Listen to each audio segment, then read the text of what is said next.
નમસ્તે વિદ્યાર્થી મિત્રો, છેલ્લે આપણે 15મા ચેપ્ટરમાં નિવસન તંત્ર એના પ્રકાર એના વિશે માહિતી મેળવી હતી. ત્યાર પછી છેલ્લે જાતિ વિસ્તારના સંબંધો સુધીની ચર્ચા કરેલી. એ પહેલાં આપણે 3 પ્રકાર જોયા હતા. એ 3 પ્રકાર કે શાના લીધે ઉષ્ણકટિબંધમાં જૈવ વિવિધતા વધુ છે, એ 3 પ્રકાર સાથે આપણે ચર્ચા પૂરી કરી હતી. ત્યાર પછી મિત્રો આગળનો મુદ્દો છે નિવસન તંત્ર માટે જૈવ વિવિધતાનું મહત્વ. સજીવોમાં લક્ષણોની બાબતમાં જોવા મળતી વિવિધતા એ જૈવ વિવિધતા છે. જેમ જેમ કોઈ પણ નિવાસ સ્થાનમાં જૈવ વિવિધતા વધુ, તેમ તેમ કુદરતને પસંદગી કરવાની તકો વિપુલ રહે. આપણે વચ્ચે ડાર્વિનવાદની પણ ચર્ચા કરેલી. ડાર્વિને જે પ્રાકૃતિક પસંદગીવાદ આપ્યો છે એમાં આ જ મુદ્દો છે. પ્રાકૃતિક એટલે કુદરતી. કુદરત કેવા સજીવોને પસંદ કરે છે, તો અહીં આગળ કુદરત એ વધુમાં વધુ યોગ્યતમ સજીવોને પસંદ કરે છે. એટલે ડાર્વિનવાદનો જે ચોથો મુદ્દો હતો યોગ્યતમની ચિરંજીવિતા, એ આ અર્થમાં છે કે જે સજીવો વધુને વધુ યોગ્ય હોય એને યોગ્યતમ કહેવાય. એ ચિરંજીવ બને એટલે કે લાંબો આયુષ્ય ભોગવે, એ પોતાનું જીવનચક્ર સલામત રીતે પૂર્ણ કરી શકે. કારણ કે એને બદલાતી જતી પર્યાવરણીય પરિસ્થિતિ સાથે મહત્તમ અનુકૂલન સાધવાનો પ્રયત્ન કર્યો હોય, એટલે કુદરતે એને પસંદ કર્યા હોય. એટલે મિત્રો, જેમ જેમ કોઈ પણ નિવસન તંત્રમાં, કોઈ પણ જૈવ વિસ્તારમાં, કોઈ પણ નિવાસ સ્થાનમાં જેમ જેમ જૈવ વિવિધતા વધુ, એમ કુદરતને વધુને વધુ યોગ્યતમ સજીવો પસંદ કરવાની તક રહેલી હોય છે. સાથે સાથે ડેવિડ ટિલમેન નામના જે પરિસ્થિતિવિદ થઈ ગયા અથવા ઇકોલોજીસ્ટ થઈ ગયા, એમણે એવું સૂચવ્યું કે વધુ જાતિ વિવિધતા ધરાવતા ભૂમિખંડોએ કુલ જૈવ ભારમાં વર્ષો વર્ષ ઓછામાં ઓછો ફેરફાર થાય છે. અહીં આગળ ડેવિડ ટિલમેન નામના પરિસ્થિતિવિદ એટલે કે ઇકોલોજીસ્ટ, એમણે આવું સૂચવ્યું કે જે ભૂમિખંડમાં અથવા જે નિવાસ સ્થાનમાં વધુને વધુ જાતિ વિવિધતા જોવા મળતી હોય, તેમના કુલ જૈવભારમાં, જૈવભાર એટલે બાયોમાસ, સજીવોનું પાણી સિવાયનું શુષ્ક વજન, બરાબર, એ જૈવભારમાં વર્ષો વર્ષ સુધી ઓછામાં ઓછો ફેરફાર થાય છે. એટલે કહેવાનો મતલબ એમનો જૈવભાર જળવાઈ રહે છે, બરાબર. એ સારું લક્ષણ છે. તો આ વાત ડેવિડ ટિલમેન નામના વૈજ્ઞાનિકે રજૂ કરી. સાથે સાથે આ પણ વાત રજૂ કરી કે જેમ જેમ ભૂમિખંડોમાં જાતિ વિવિધતા વધુ, તેમ એ નિવાસ સ્થાનની, એ ભૂમિખંડની ઉત્પાદકતા પણ વધુ, અને ઉત્પાદકતાનો પ્રત્યક્ષ યા પરોક્ષ લાભ અન્ય સ્તરના સજીવો પણ પોષણ કડીમાં, આહાર જાળમાં એનો સીધો લાભ મેળવતા હોય છે. એટલે નિવસન તંત્રમાં જાતિઓની બાબતમાં જોવા મળતી વિવિધતા, જુદા જુદા સમુદાયમાં જાતિની સંખ્યા, એ જે તે નિવાસ સ્થાનની જાતિ સમૃદ્ધિ સૂચવે છે. અને જેટલી જાતિ સમૃદ્ધિ વધુ, એટલી એ નિવાસ સ્થાનની ઉત્પાદકતા પણ વધારે. અને સામાન્ય રીતે નિવસન તંત્રમાં જેમ જેમ વધુ જાતિઓ ધરાવતા સમુદાયો હોય, એ વધુને વધુ સ્થિર, એકધારી ઉત્પાદકતા એ નિવાસ સ્થાનને આપતા હોય છે. આ જાતિ સમૃદ્ધિને લીધે કેટલીક વાર કુદરતી કે માનવ સર્જિત વિક્ષેપો અથવા તો અવરોધો ઊભા થતા હોય છે.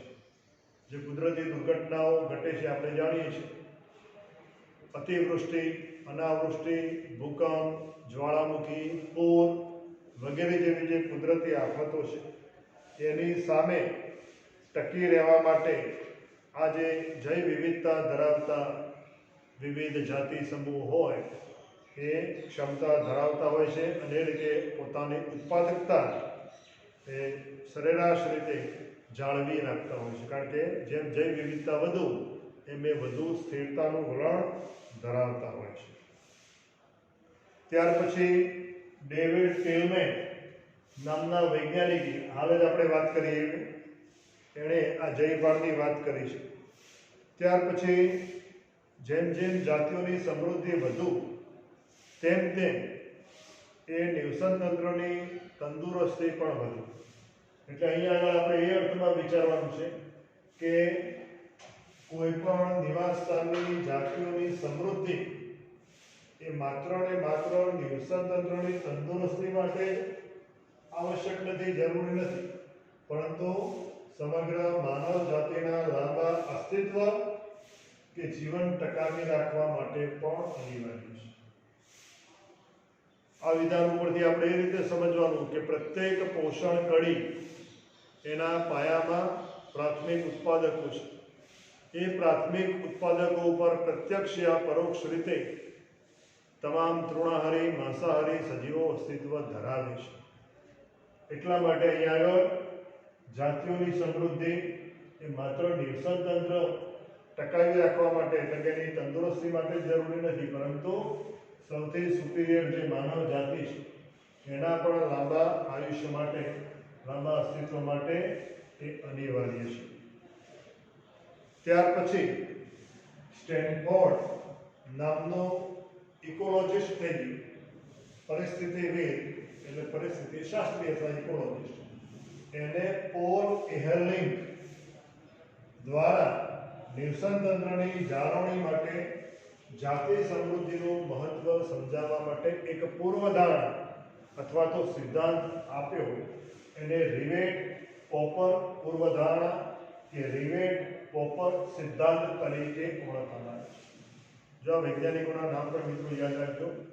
સ્ટેનફોર્ડ નામના ઇકોલોજિસ્ટે પોલ એહરલિંગ દ્વારા નિવસન તંત્રની જાળવણી માટે જાતિ સમૃદ્ધિનું શું મહત્વ છે એ સમજાવવા માટેનો એક સિદ્ધાંત આપ્યો.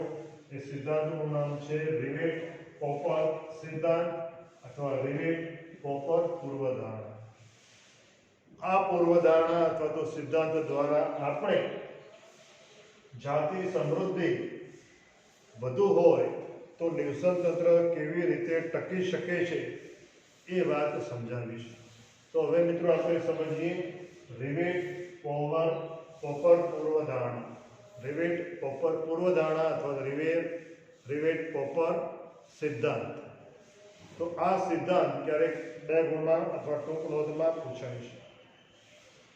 તો અહીંયા આગળ એને ઉદાહરણ સહિત આપ્યું છે, પ્રતીક લીધું છે કે અહીંયા આગળ આપણે ટાઇટલમાં જ જોયું કે આ રિવેટ પોપર પૂર્વધારણા છે નિવસન તંત્રની જાળવણીમાં જૈવ વિવિધતાનો શું રોલ છે સમજાવે છે. બરાબર.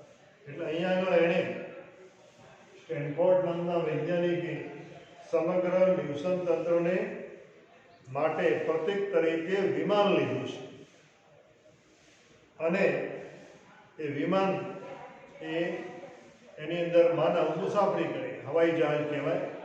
એ વિમાનમાં માનવ મુસાફરી કરે તો અહીંયા આગળ માનવ જહાજ એને એના મુસાફર ગણ્યા છે.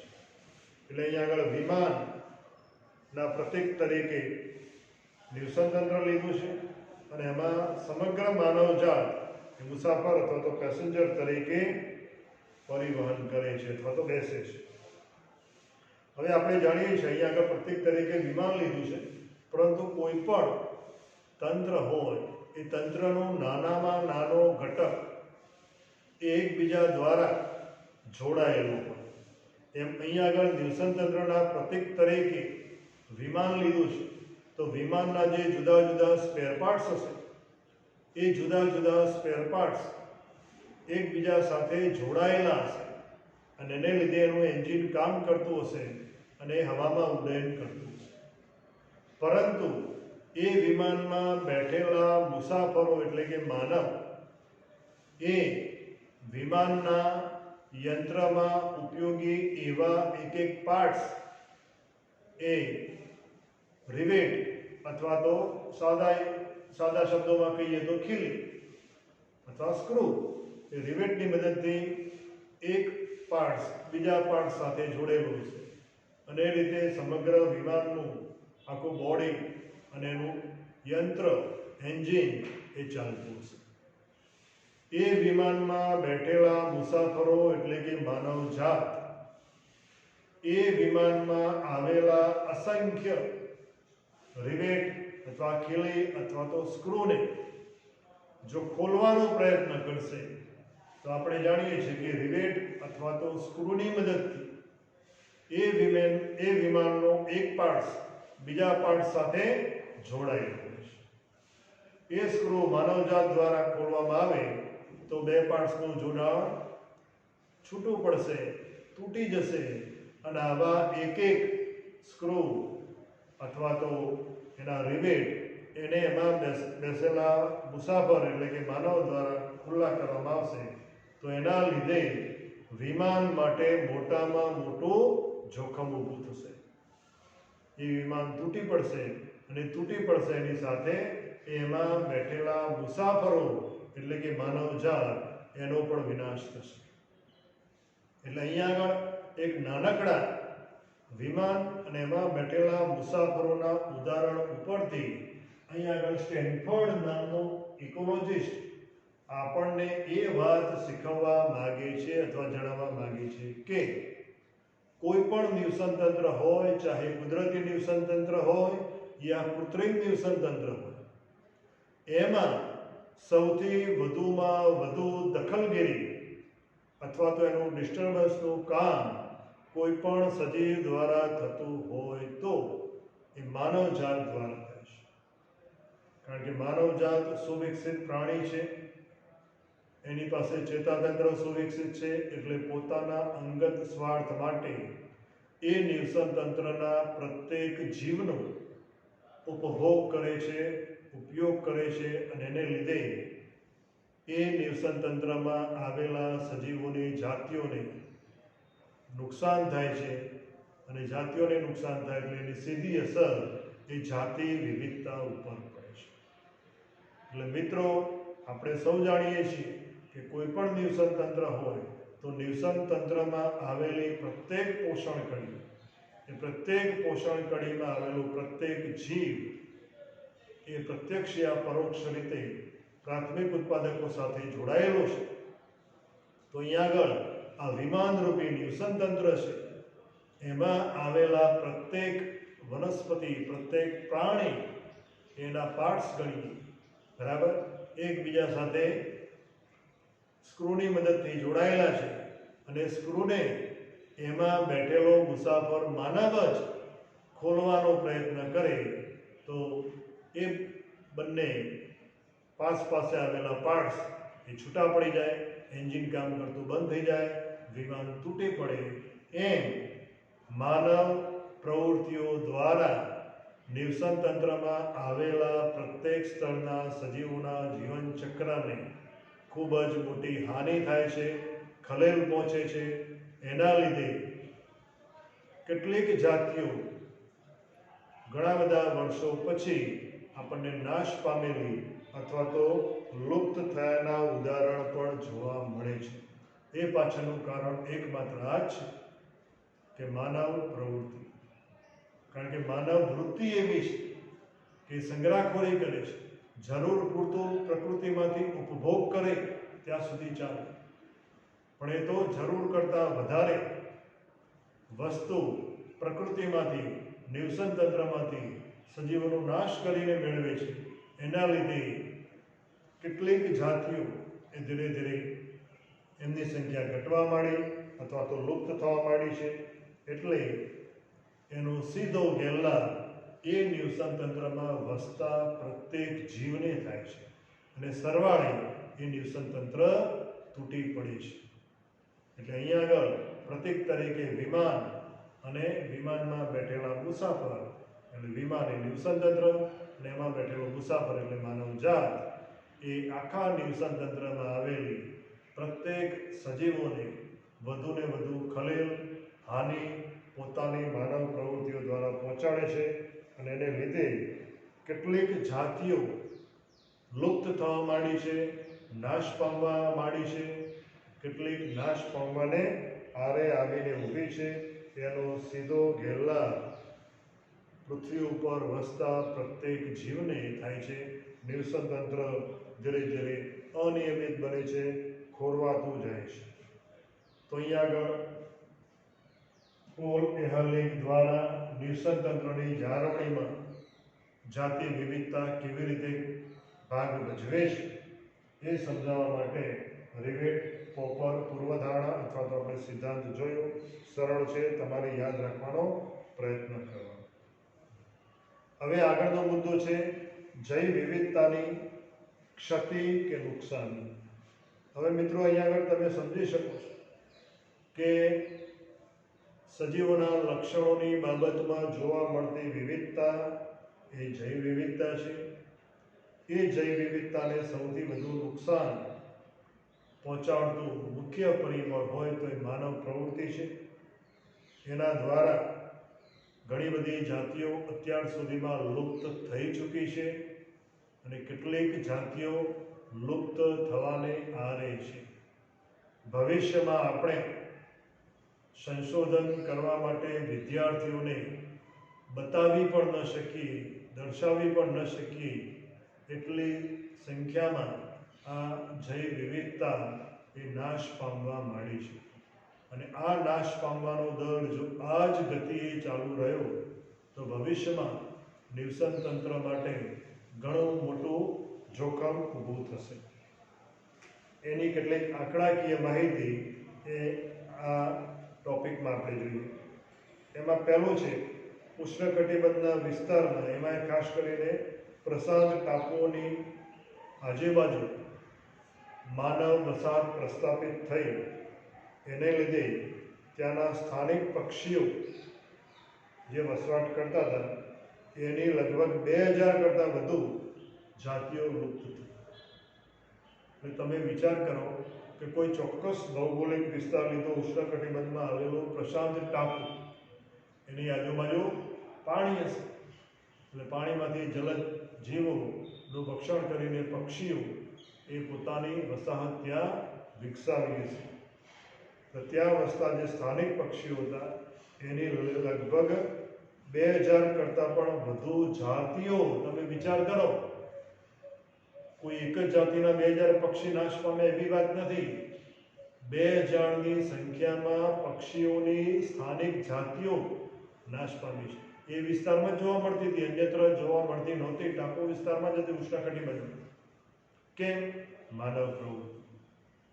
એટલે ત્યાં વસતી માનવ વસાહત દ્વારા એ 2000 પક્ષીઓની જાતિનો શિકાર કરવામાં આવ્યો છે, અથવા તો ઉપભોગ કરવામાં આવ્યો છે, અથવા તો એમના દ્વારા એવું પ્રદૂષણ ઊભું થયું છે કે જેની સીધી અસર આ પક્ષીઓના જીવનચક્ર ઉપર થઈ, અને એને લીધે એ પક્ષીઓની લગભગ 2000 જેટલી જાતિઓ એ લુપ્ત થઈ ગઈ, નાશ પામી.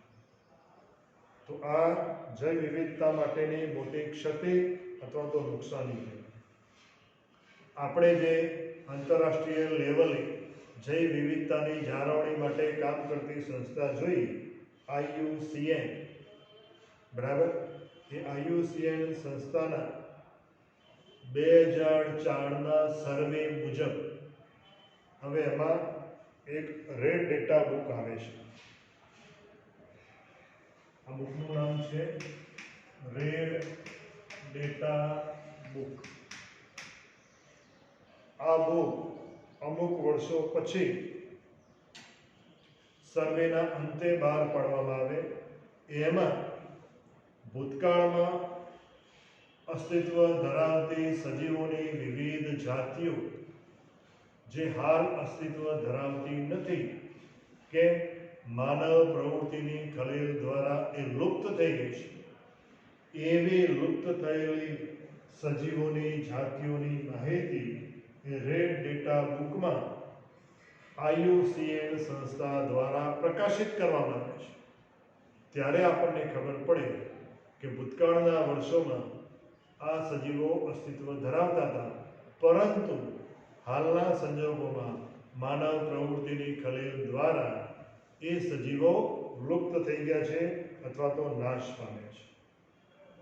તો 2004માં IUCN સંસ્થા દ્વારા જે રેડ ડેટા બુક બહાર પાડવામાં આવી, એમાં જે રેડ લિસ્ટ બહાર પાડવામાં આવ્યું, જેમાં નાશ પામી ચૂકેલી સજીવોની વિવિધ જાતિઓ, એમાં એવો ઉલ્લેખ કરવામાં આવ્યો છે કે છેલ્લા 500 વર્ષોમાં લગભગ 338 પૃષ્ઠવંશી, વિચાર કરો કે 500 વર્ષોમાં કેટલી સંખ્યામાં 338 પૃષ્ઠવંશી.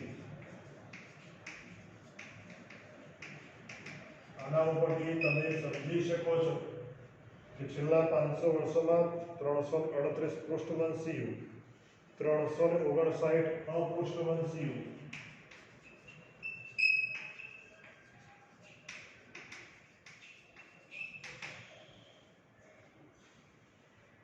87 વનસ્પતિઓની જાતિઓ,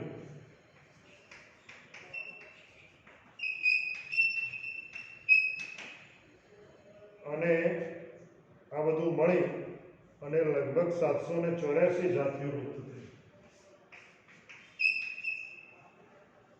તો આના ઉપરથી મિત્રો તમે સમજી શકો છો કે છેલ્લા 500 વર્ષમાં માનવ પ્રવૃત્તિને લીધે નિવસન તંત્રમાં જે નુકસાન થયું એના આંકડા છે.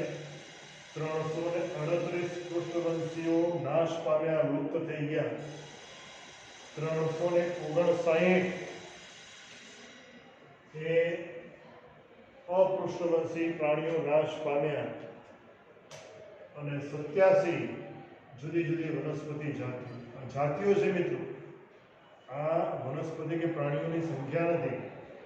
338 પૃષ્ઠવંશીઓની જાતિઓ, 359 અપૃષ્ઠવંશીઓની જાતિઓ અને 87 જેટલી વનસ્પતિઓની જાતિઓ લુપ્ત થઈ, જે 500 વર્ષ પહેલા અસ્તિત્વ ધરાવતી હતી. તો કુલ 784 સજીવોની જાતિઓ લુપ્ત થઈ. કોના લીધે? માનવ પ્રવૃત્તિને લીધે. માનવે પોતાના સ્વાર્થ માટે પ્રકૃતિનો વધુ પ્રમાણમાં ઉપભોગ કર્યો અને એને લીધે આ બધા સજીવોનું જીવન ચક્ર જોખમમાં મુકાયું. ત્યાર પછી આ 2004નો ડેટા છે. ત્યાર પછી જે આંકડાકીય માહિતી પ્રાપ્ત થઈ એ મુજબ મોરેશિયસ દેશમાં ડોડો, ત્યાર પછી આફ્રિકામાં ક્વેગા,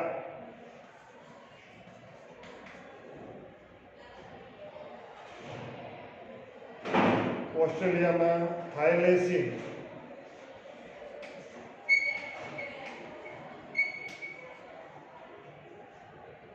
રશિયામાં સ્ટીલર,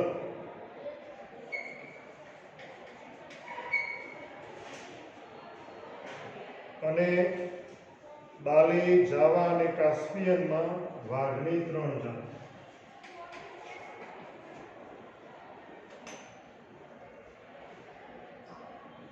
એ લગભગ છેલ્લા 20 વર્ષમાં લુપ્ત થઈ ગઈ અને બીજી 27 જાતિઓ પર લુપ્ત થઈ.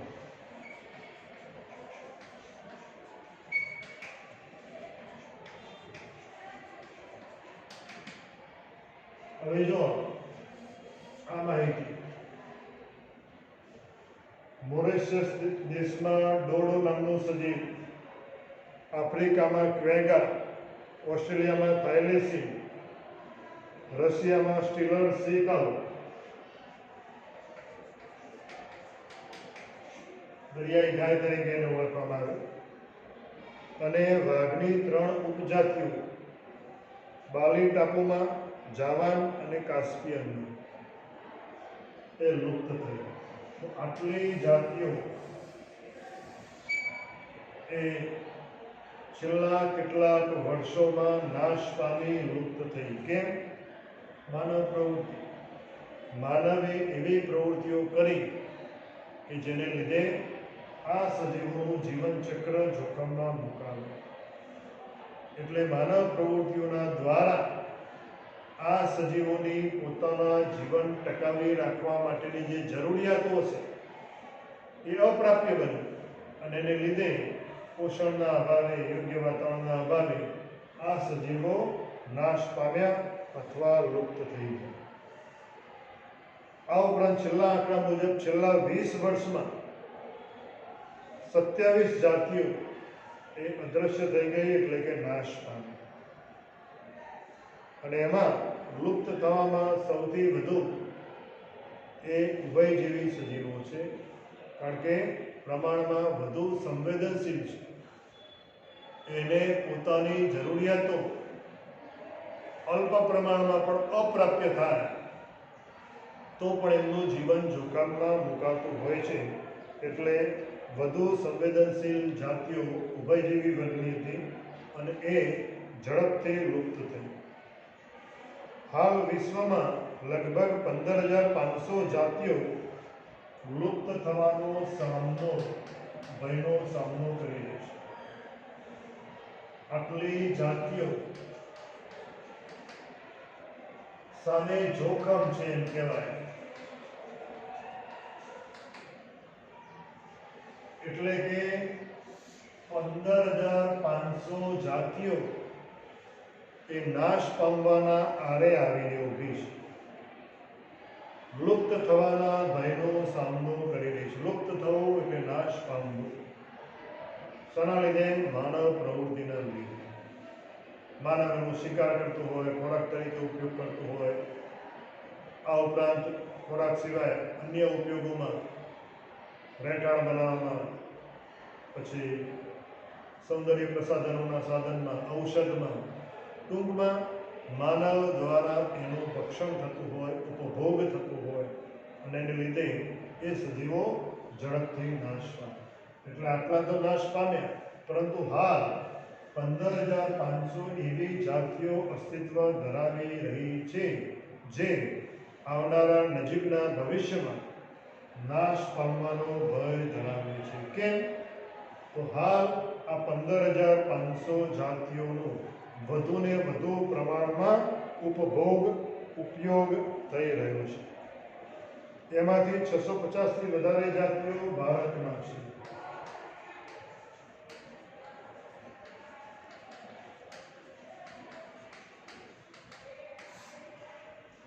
એટલે તમે વિચાર કરો કે ભારતના લોકો પણ નિવસન તંત્રમાં આવેલા સજીવોને નુકસાન કરવામાં પાછા નથી. એટલે ભારતમાં આવેલી 650 કરતાં વધુ સજીવોની જાતિઓ એ નાશ પામવાને આવે છે માનવ પ્રવૃત્તિને લીધે. માનવ પ્રવૃત્તિને લીધે નિવસન તંત્રમાં થતી ખલેલને લીધે. એ સિવાય બાકીની લગભગ 14,900 જેટલી જાતિઓ એ ભારત સિવાયના અન્ય દેશોમાં અસ્તિત્વ ધરાવે છે અને લુપ્ત થવાના આવે છે.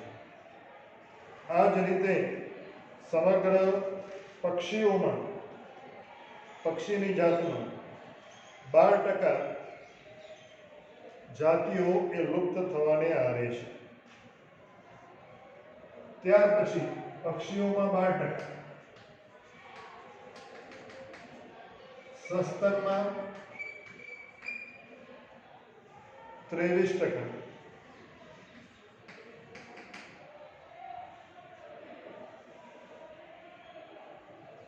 અને બધી જ ઉભયજીવી જાતિના 32%.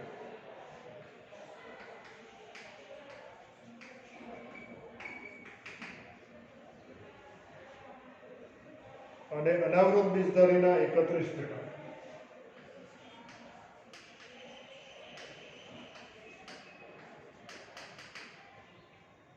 જેટલી જાતિઓ એ લુપ્તતાનો સામનો કરી રહી છે. હવે આના ઉપરથી મિત્રો તમે સમજશો કે આવનારા સમયમાં આ સજીવોને પણ વિનાશનો ભય રહેલો છે. ઉભયજીવીના 32% જાતિઓ, ટોટલ જે ઉભયજીવીઓ અસ્તિત્વ ધરાવે છે એમાંથી 32% જાતિઓને, સસ્તન વર્ગના 23% જાતિઓને, પક્ષીઓની લગભગ 12 જાતિઓને અને અનાવૃત વિસ્તારી વનસ્પતિ સમૂહની લગભગ 31% સજીવો એ નાશ પામવાના ભયનો સામનો કરી રહી છે અથવા તો નાશ પામવાના આરે આવીને ઊભી છે. એટલે નજીકના ભવિષ્યમાં એ નાશ પામશે, એમાં કોઈ નવાઈ નહીં હોય. કેમ? તો હજુ પણ માનવ પ્રવૃત્તિઓ એવી ચાલી રહી છે કે જેના લીધે આ સજીવો એ વધુને વધુ વિનાશ પામી રહ્યા છે, નાશ થઈ રહ્યો છે. માનવ જાતના પૃથ્વી ઉપરના અવતરણ પહેલા, એટલે કે સૌથી પહેલા વનસ્પતિઓ આવી, એ વનસ્પતિઓ ઉપર આધારિત નિમ્ન કક્ષાના પ્રાણીઓ આવ્યા, પછી અલ્પ વિકસિત પ્રાણીઓ આવ્યા અને છેલ્લે સુવિકસિત માનવ જેવા પ્રાણીઓ આવ્યા. એટલે પૃથ્વી ઉપર માનવનો ઉદ્વિકાસ થયો, માનવનું અવતરણ થયું એ પહેલાં, એટલે કે 3 બિલિયન વર્ષ પહેલાં મોટા પાયે જાતિઓનું સામૂહિક રીતે વિલોપન થયું છે. કારણ કે માત્ર ને માત્ર માનવ સહજ પ્રવૃત્તિના લીધે જ પૃથ્વી ઉપરની જૈવ વિવિધતા જોખમમાં મુકાઈ છે એવું નથી. એ મુખ્ય પરિબળ તો ખરું. એ સિવાયના માનવના અવતરણ પહેલાં અન્ય જે પ્રાણીઓ પૃથ્વી ઉપર અસ્તિત્વ ધરાવતા હતા એના દ્વારા પણ સામૂહિક રીતે વિલોપન, નાશ પામવાની ક્રિયા થઈ છે. આજ સમય સુધીમાં, એટલે કે આજ સુધીમાં 5 વખત જાતિઓનું સામૂહિક વિલોપન થયું છે. હવે જો સામૂહિક વિલોપન થવા પાછળનું કારણ શું? તો કોઈ એક સજીવ સમૂહ દ્વારા કોઈ એક જ પ્રકારના સજીવોનો વધુને વધુ પ્રમાણમાં અને એક સાથે ઉપભોગ થતો હોય એટલે એ સામૂહિક વિલોપન. કારણ કે એક જ પ્રકારના સજીવો જ્યારે સાથે અસ્તિત્વ ધરાવતા હોય એટલે બધાની જરૂરિયાતો, એ બધાને પોષણ, ખોરાક વગેરે જરૂરિયાતો પણ કોમન હોય. એટલે કોઈ એક જ પ્રકારના સજીવોનો વધુ પ્રમાણમાં અને વારંવાર ઉપભોગ કરે એટલે એક જ પ્રકારના જાતિઓનું સામૂહિક વિલોપનની ક્રિયા થતી હોય છે. અને હાલ આવું 6થું સામૂહિક વિલોપન એ ચાલી રહ્યું છે. આ જે 6થું સામૂહિક વિલોપન એ આગળના 5 સામૂહિક વિલોપનની સરખામણીમાં વધુ વિશેષતા ધરાવે છે, વધારે વિશેષતા ધરાવે છે. અને કઈ બાબતમાં વિશેષતા ધરાવે છે? તો સારી બાબત નથી.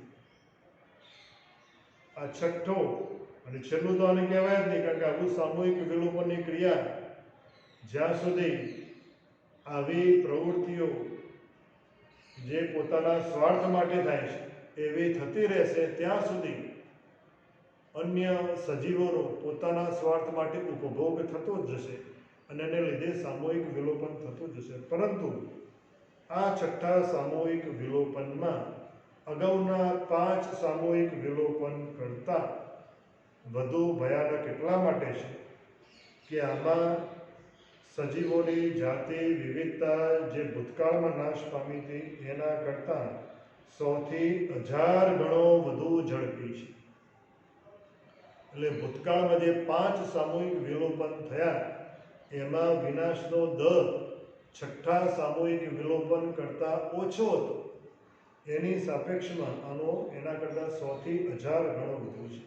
એટલે તમે સમજી શકો કે ખૂબ જ વધુ ઝડપથી અને વધુ માત્રામાં આ રીતે સામૂહિક વિનાશ એ થઈ રહ્યો છે. જો આમ જ આ જ દરે, આ જ ગતિએ આવું સામૂહિક વિલોપન અથવા સામૂહિક વિનાશ થતો રહ્યો તો આવતા 100 વર્ષોમાં પૃથ્વી ઉપરની તમામ જાતિઓ પૈકી લગભગ 50% જાતિ 100 વર્ષોમાં લુપ્ત થશે. આ બહુ જ મોટો ભયસ્થાન છે. આના ઉપરથી તમે સમજી શકશો કે આ જ દરે છઠ્ઠું જે સામૂહિક વિલોપન થયું એના એ જ દરે જો આ લુપ્તતા, વિનાશ, માનવ સહજ પ્રવૃત્તિઓ અને અન્ય સજીવો દ્વારા થતી વર્તનાત્મક ક્રિયાઓ દ્વારા આ જ દરે જો આગળ વધતો રહ્યો તો આગામી 100 વર્ષમાં લગભગ હાલ અસ્તિત્વ ધરાવતી જે જાતિ વિવિધતા છે એમાંથી લગભગ અડધા ભાગની એ નાશ પામી હશે. બરાબર? એટલે એના ઉપરથી તમે કલ્પના કરો કે માનવ સહજ પ્રવૃત્તિઓ જે અન્ય સજીવોનો વધુ પ્રમાણમાં ઉપભોગ પોતાના સ્વાર્થ માટે કરે છે એ અટકાવવી પડશે. અને સાથે સાથે IUCN સંસ્થા જે વિવિધ જૈવ વિવિધતાનું સંરક્ષણ કરવાનું કામ કરે છે એની ગાઈડલાઈન મુજબ આપણે પૃથ્વી ઉપર આપણા વિસ્તારમાં આવેલી જે જૈવ વિવિધતા છે એનું જતન કરવું પડશે, સંવર્ધન કરવું પડશે અને સાથે સાથે એનું સંરક્ષણ કરવું પડશે. તો જ આપણે એ જાતિઓને ટકાવી શકીશું. નહીંતર ભવિષ્યમાં જાતિ વિવિધતા નહીં હોય તો પછી તમામ પોષણ કડીઓ, આહાર જાળ અને નિવસન તંત્રો પણ તૂટી પડશે અને એનો સીધો ગેરલાભ એ પૃથ્વી ઉપર વસતા તમામ નિવસન તંત્રોમાં આવેલા પ્રત્યેક જીવ ઉપર થશે. ત્યાર પછી મિત્રો આગળનો મુદ્દો છે જૈવ વિવિધતાની ઉપયોગિતા. જૈવ વિવિધતાની ઉપયોગિતા તો અનેક ગણી છે. એમાં પહેલું જ આપણે વાત કરી કે ડાર્વિને જે ચોથો મુદ્દો કહ્યો યોગ્યતમની ચિરંજીવિતા, એ સૂચવે છે કે કુદરતને, પ્રકૃતિને વધુમાં વધુ યોગ્યતમ સજીવો પસંદ કરવાની તક ક્યારે મળી? જ્યારે સજીવોની જાતિઓમાં વધુ પ્રમાણમાં વિવિધતા હોય તો. એટલે સજીવમાં રહેલ વિવિધ જાતિઓ દ્વારા પ્રકૃતિને અથવા કુદરતને ઉત્તમ જાતિ, યોગ્યતમ જાતિ પસંદ કરવાની તક રહે છે. જૈવ વિવિધતાની ઉપયોગિતામાં આપણે સૌ જાણીએ છીએ કે પૃથ્વી ઉપર વસતો પ્રત્યેક જીવ એ અન્ય જીવ સાથે ખોરાકની બાબતમાં, પોષણની બાબતમાં, રહેઠાણની બાબતમાં, ઔષધની બાબતમાં, જીવનસાથીની પસંદગીની બાબતમાં, રક્ષણની બાબતમાં, અન્ય ઉપયોગની બાબતમાં પ્રત્યક્ષ યા પરોક્ષ રીતે સંકળાયેલા છે. દાખલા તરીકે પૃથ્વી ઉપર જોવા મળતી તમામ વનસ્પતિઓ છે એ વનસ્પતિના પણ ઉપયોગ જુદા જુદા છે.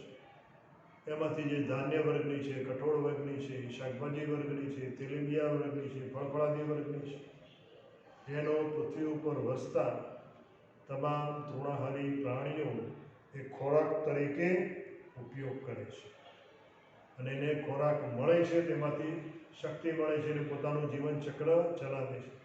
એ તૃણાહારીનો ખોરાક તરીકે ઉપયોગ માંસાહારી કરે છે અને એ રીતે પ્રત્યેક પોષણ કડી, આહાર જાળ એ નિયમિત ચાલે છે.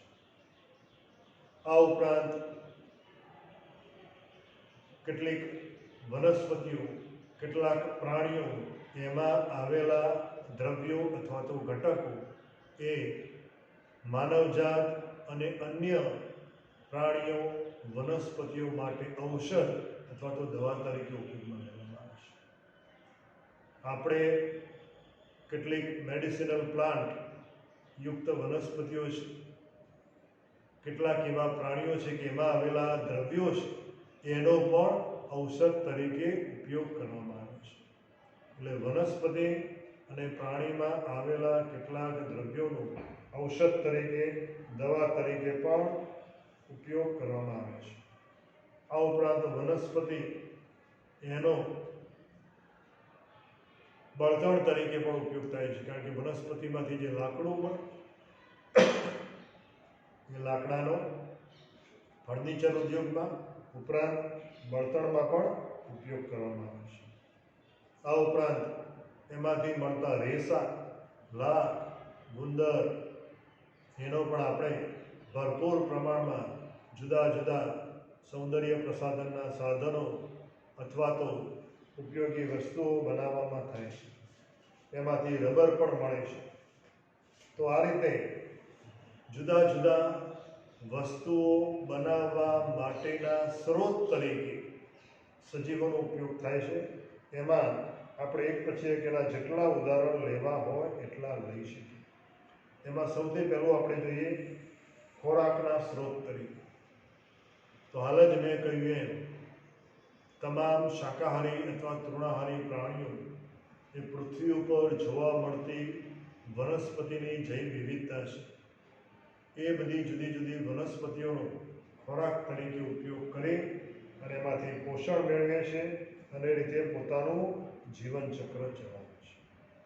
આપણે માનવ એ સુવિકસિત પ્રાણી છે. આપણામાં વિવિધ સુવિકસિત તંત્રો છે. એટલે આપણે કાર્બોદિત, પ્રોટીન, લિપિડ, મિનરલ્સ યુક્ત ખોરાક એ વનસ્પતિ દ્વારા એમાંથી મેળવીએ છીએ. આ ઉપરાંત કેટલાક માંસાહાર દ્વારા પણ આપણે એનો ઉપયોગ કરીએ છીએ. તો એ રીતે ખોરાકના સ્ત્રોત તરીકે પણ આ વનસ્પતિ અને પ્રાણી એ ઉપયોગમાં લેવાય છે. અને એમાં દુનિયાના બધા દેશોના લોકો એ આનો ખોરાક તરીકે આ જૈવ વિવિધતાનો આ રીતે ઉપયોગ કરે છે. ત્યાર પછી છે ઔષધ સ્ત્રોત તરીકે. હમણાં જ આપણે વાત કરીએ કે કેટલીક એવી અમૂલ્ય વનસ્પતિઓ છે, કેટલાક એવા પ્રાણીઓના આંતરિક ભાગોમાંથી જોવા મળતું અથવા તો મેળવવામાં આવતું દ્રવ્ય એ પણ ઔષધ તરીકે ખૂબ જ ભાગ ભજવે છે અને એના દ્વારા આપણે વિવિધ રોગો એ મટાડી શકીએ છીએ.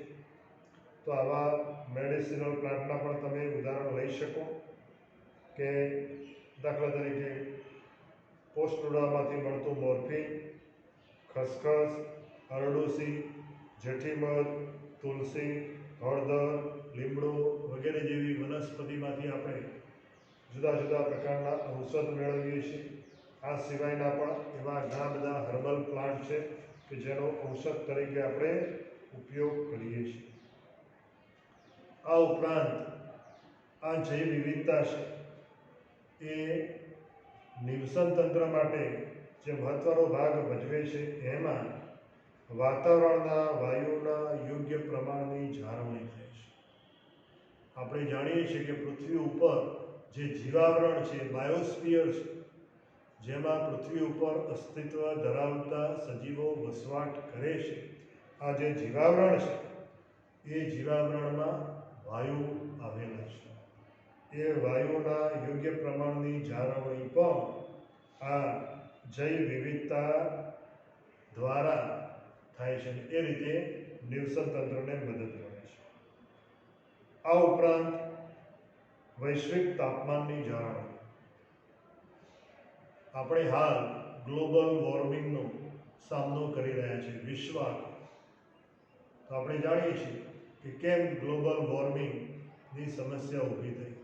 તો આપણે શરૂઆતમાં વાત કરેલી કે પૃથ્વી ઉપર ભૂમિના કુલ વિસ્તારના લગભગ 33% ભાગ વનસ્પતિ આચ્છાદિત હોવો જોઈએ. તો એ વિસ્તારમાં નિવસન તંત્ર એ નિયમિત ચાલે, ઋતુચક્ર નિયમિત ચાલે. એટલે 33% વિસ્તારમાં વનસ્પતિ આચ્છાદિત એવા જંગલો હોવા જોઈએ. પરંતુ કમનસીબે દુનિયાના મોટા ભાગના રાષ્ટ્રોમાં આ 33% વિસ્તાર જંગલ આચ્છાદિત હોવાને બદલે એમાં માનવ પ્રવૃત્તિને લીધે નોંધપાત્ર ઘટાડો થયો છે. આપણે ગુજરાત પૂરતી વાત કરીએ તો ગુજરાતમાં પણ ભૂતકાળમાં જ્યાં સુધી માનવ પ્રવૃત્તિનો આટલો બધો કુદરત સામે હસ્તક્ષેપ થતો નહોતો ત્યારે આ 33% કે 35% સુધી વન આચ્છાદિત એટલે વનસ્પતિ આચ્છાદિત જંગલો હતા. પરંતુ માનવ પ્રવૃત્તિને લીધે માનવે પોતાના સ્વાર્થમાં આ વનસ્પતિનું વધુ પ્રમાણમાં એક સાથે ઉપભોગ કર્યો. એના લીધે એ 33%થી જંગલોનું અથવા તો વનસ્પતિનું પ્રમાણ 8% આવી ગયું છે. તો આ તો મિત્રો ગુજરાતની વાત થઈ. આવા અન્ય રાજ્યોમાં અન્ય દેશોમાં પણ આ જ પરિસ્થિતિ છે. એને લીધે એની સીધી અસર એ નિવાસસ્થાનમાં એ નિવસન તંત્રમાં વસતા સજીવોના જીવનચક્ર ઉપર થાય છે. કારણ કે આપણે જાણીએ છીએ કે લીલી વનસ્પતિ તો પ્રાથમિક ઉત્પાદક છે. પ્રાથમિક ઉત્પાદક જ જો અપૂરતા હશે, પ્રાથમિક ઉત્પાદન જ ઓછું થશે, તો એના ઉપર આધારિત પ્રથમ ક્રમના ઉપભોગીઓ, એના ઉપર આધારિત દ્વિતીય ક્રમના ઉપભોગીઓ જે ટોપ કાર્નિવોરસ છે એના પણ પોષણ ઉપર સીધી અસર થશે. એટલે ગ્લોબલ વોર્મિંગ સમસ્યાના પાયામાં વૃક્ષ છેદન છે.